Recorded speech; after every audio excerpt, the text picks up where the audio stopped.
Welcome to a Legendarium special about the Great Plague of 1665. In this installment, we will talk about the origins of the Bubonic Plague and what it was like to live and die during these terrible times. During the early 1300s, the bubonic plague swept out of the parched deserts of Central Asia. It cut a swath through China, India, Southwest Asia, and finally Europe, killing 200 million out of the Earth's 500 million people. The plague bacterium resurfaced to kill again about once or twice a generation in the centuries to come. Yet the most infamous case of the bubonic plague occurred in London from 1665 to 1666. The bubonic plague was a horrific killer. The victim's skin turned black in patches, while inflamed glands or buboes in the groin and armpit caused agonizing pain. There were some stories about victims with buboes in their armpits who walked around with their arms outstretched simply to avoid any further pain.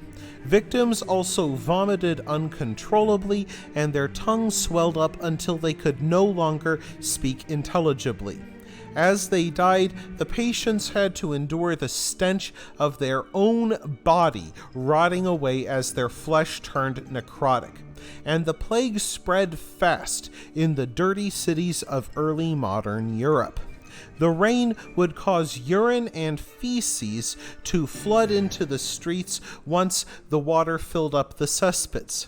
Animals would defecate and sometimes die in the roads, and the barber surgeons who tried to cure people by drawing blood would simply throw that blood into the streets, making cities smell like a butcher shop.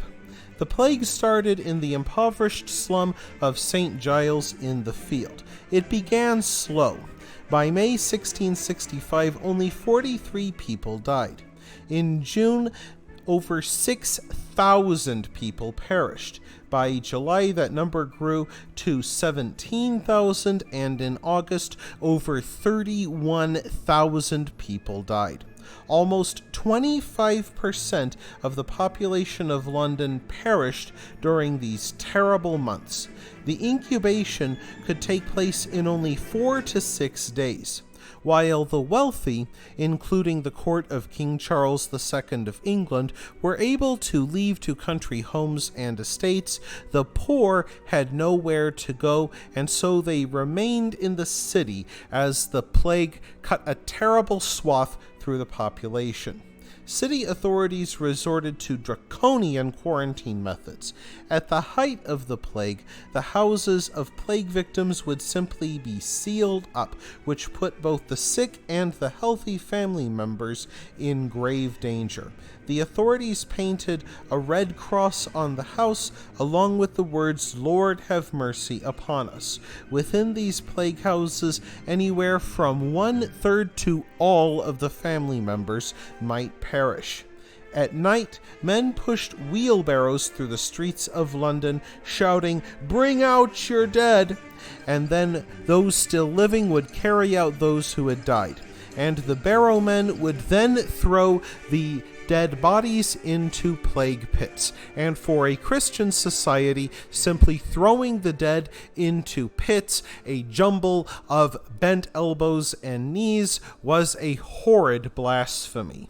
The plague, not surprisingly, had a devastating effect upon city life.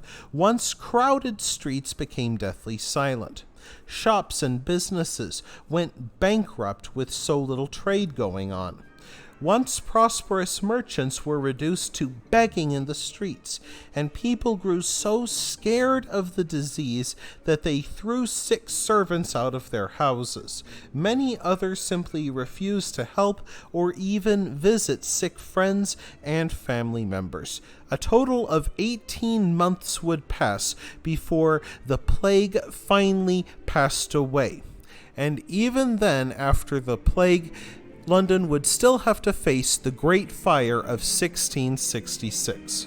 that wraps things up for this episode of the Legendarium. I hope you enjoyed it. If you did, press like. If you want to see more, press subscribe. And if you've got anything to say, let me know in the comments section.